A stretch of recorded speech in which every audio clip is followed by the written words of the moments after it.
First, she wasn't elected. Now Hillary's class gets rejected. True, even students on the left give Professor Clinton an F. Students in Hillary Clinton's new class says it sucks. Even more than an intern who... you know where this is going. So a new study links drinking alcohol to the risk of dementia. Alcohol and dementia. Sounds familiar. Picture this for a second. Greg Gutfeld, the guy who treats politics like his own personal comedy stage, just went full wrecking ball on Hillary Clinton. And this wasn't a small jab. This was a smackdown moment for the history books. What started as one sharp line blew up into one of the most savage roasts the internet has seen in years. People are losing it right now, and you're about to see exactly why. Get ready, because this is pure comedy chaos. The idea that you could turn the clock back and try to recreate a world that never was, dominated by, let's say it, white men of a certain persuasion, a certain religion, a certain point of view, a certain ideology, is just doing such damage to what we should be aiming for. What? Isn't she charming? No wonder Bill spends most of his days perched in a tree outside the local Hooters. Before we go further, hit that like button and subscribe. You don't want to miss this one. Greg Gutfeld didn't just roast Hillary Clinton. He tossed her whole political legacy into a microwave, pressed start, and watched it blow up in slow motion. The craziest part, he didn't even flinch. It was like watching someone knock a priceless vase off a shelf without a shred of guilt. Except this vase was Hillary's reputation, and the crash echoed across the internet like a thunderclap. She's back like a sore on a porn star's lip. Ew. Complaining on X about Trump cleaning up D.C., she says, quote, on one hand, Republican officials call themselves war fighters. On the other, they become whiny crybabies at the thought of setting foot in D.C. streets and New York City subways that literal school children navigate every day without incident. Real macho stuff. Then she got off social media and returned to moving a dead body to a park. Let's be real. Hillary Clinton spent years building the image of someone unbreakable, tough, polished, untouchable. She walked into politics like a steel-plated superhero. Nothing sticks, nothing bends. Then Greg showed up. Armed with sarcasm sharp enough to strip paint off a car, he turned the once unstoppable Clinton machine into a rusty old blender held together with tape and stubbornness. That's good. That's good. This might be, in my opinion, the worst thing she's ever said. Because we know New York City subways. Kids don't take the subway. Yeah. I mean, and if you do, you're like, whose kid is that? Yeah, there are men on there who set fire to women. But she's pretending that the people that are trying to reduce crime, that are doing it for themselves, because she's only used to doing things for herself. Yeah. For herself. The funniest part about this post for me was the fact that she disabled comments on it. Like, what? You wouldn't want to have to see anything unsavory. This takedown was anything but quiet. It wasn't some polite disagreement where everyone smiles and stays calm. This was a full-on comedy carpet bombing. Every line hit with sniper-level aim delivered with the confidence of someone who had waited years for this exact moment. Hillary looked totally blindsided, like she was trying to run an old computer while the rest of the world streamed on fast Wi-Fi. The real sting, her reaction. Instead of laughing along, she doubled down with all the desperate energy of someone trying to sell a beat-up car that smells like old fast food. She clung to her untouchable queen image, fully sure her crown still sparkled. Spoiler, it did not. Masculinizes the argument. I don't even know if that's a word. Is it? It is now. It is. She takes a real issue, which is crime affecting the citizens of D.C., and makes it about these war fighters being whiny crybabies, like it's big whiny men. Yeah, because they want the streets safe for not just them. Yes. The children, and not just that, the children who are jacking and robbing everyone. Now, hit that subscribe button and make it bright like our lives. Now, Gutfeld made sure the crown lost every bit of its shine.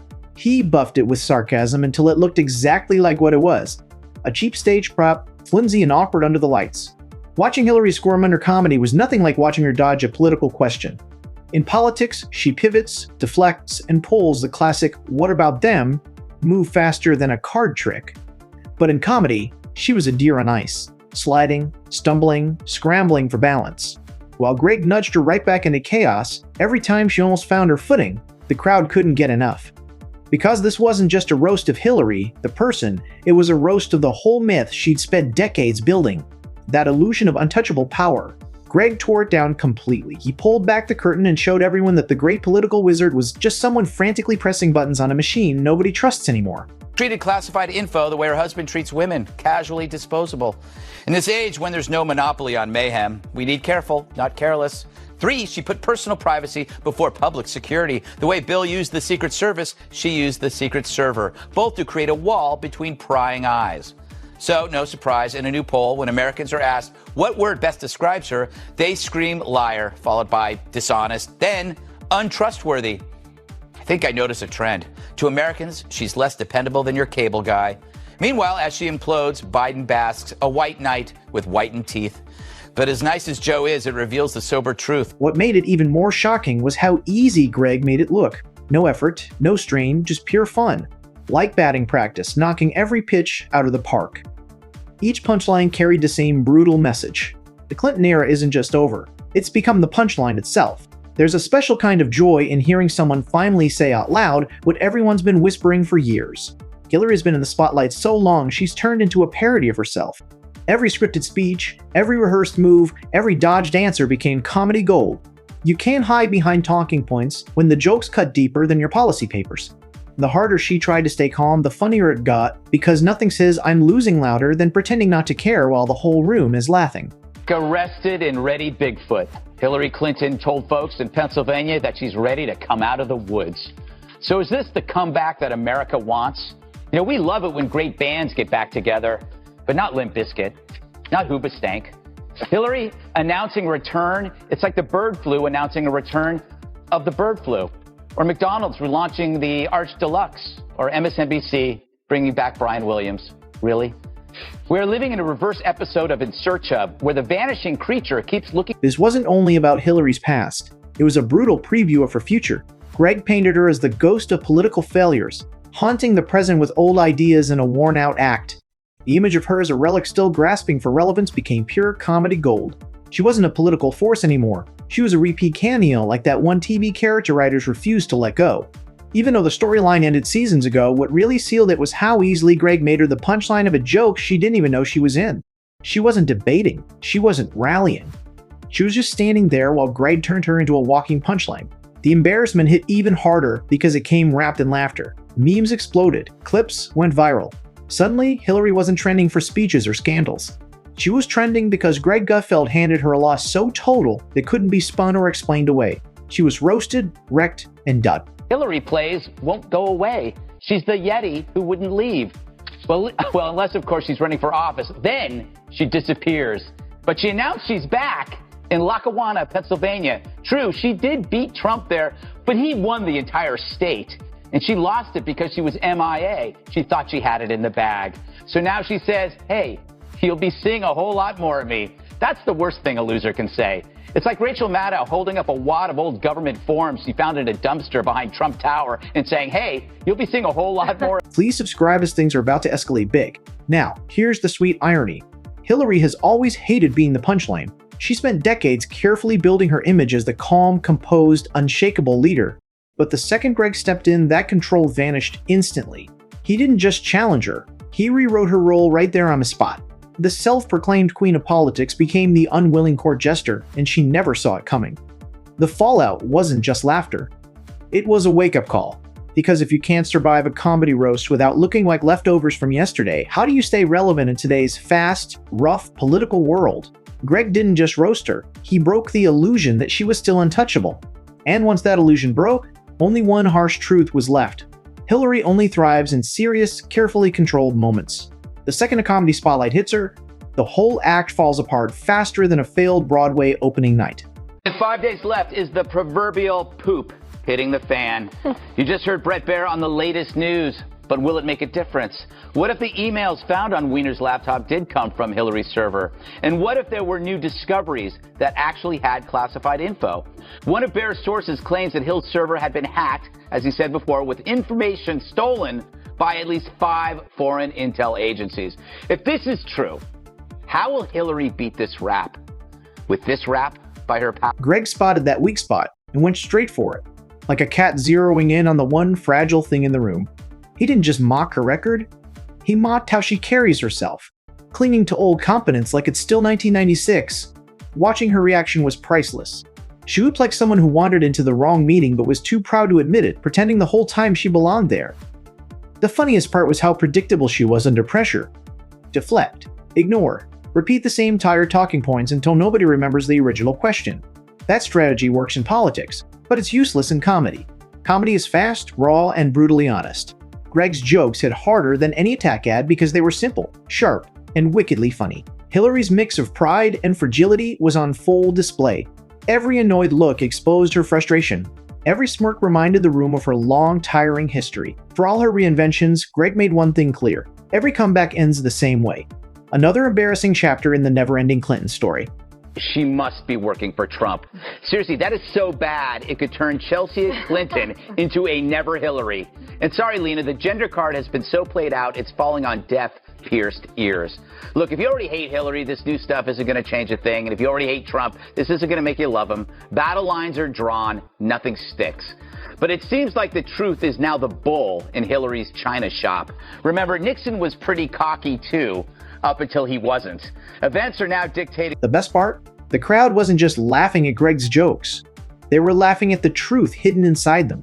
Deep down, everyone already knew Hillary was still playing the same old game long after the world had moved on.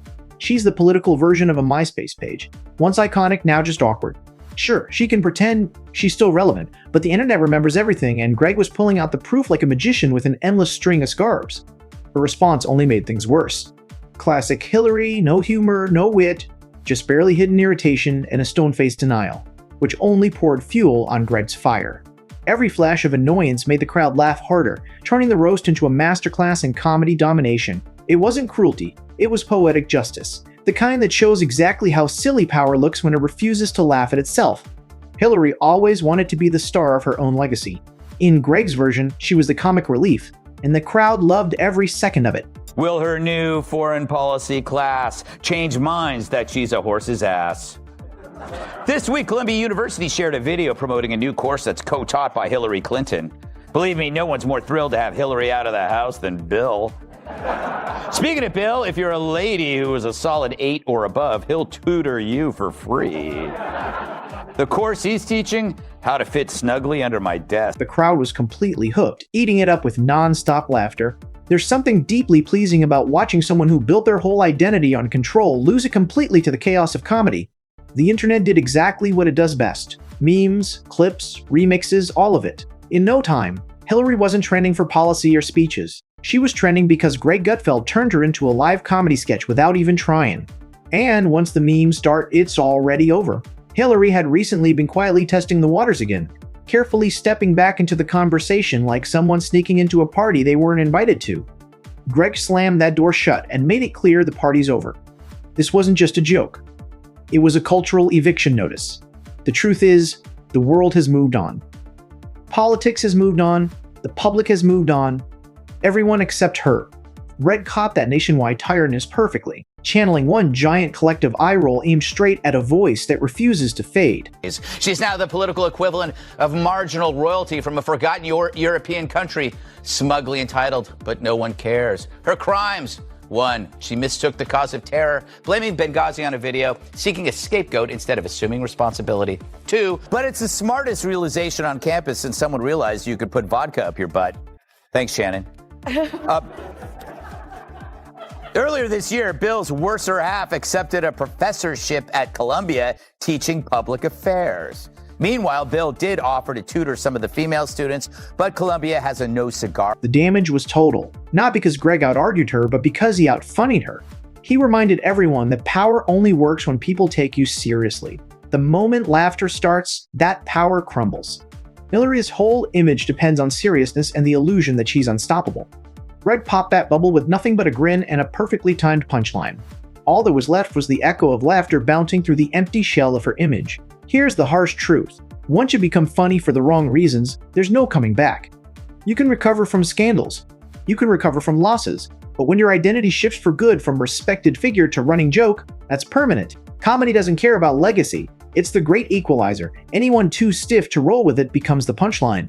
And sadly for Hillary Clinton, she just became its biggest victim yet. For passing her wisdom on to the next generation on everything from fraudulent land deals to unflattering pantsuits.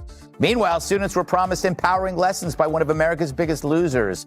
After all, who else can teach them how to delete emails and destroy evidence, while also learning how to destroy Libya? But turns out the class is just a bunch of ego-worshipping drivel in front of an audience, unlike her show on Apple TV, which was ego-worshipping drivel without an audience. One disappointed student described her first day as a swarm of several hundred people, a sea of cameras, Secret Service personnel. Sounds like every time Joe makes a boom boom. Here's the final crushing twist. Deep down, Hillary probably thought she could handle it. She's faced world leaders, scandals, federal investigations. Surely one comedian couldn't shake her, right? That right there is the real tragedy of it all. She completely underestimated the power of comedy. She walked in expecting politics as usual, like somewhere she could dodge, pivot, and spin her way back to safety. Instead, she walked straight into a buzzsaw of sarcasm and came out the other side with nothing but bruises and viral memes to show for it. Rick, meanwhile, walked away grinning. The clear winner of a fight Hillary never should have stepped into. He didn't just beat her in the moment. He reminded the world of one timeless truth. Politicians fade. Policies change. Scandals get forgotten. But jokes live forever.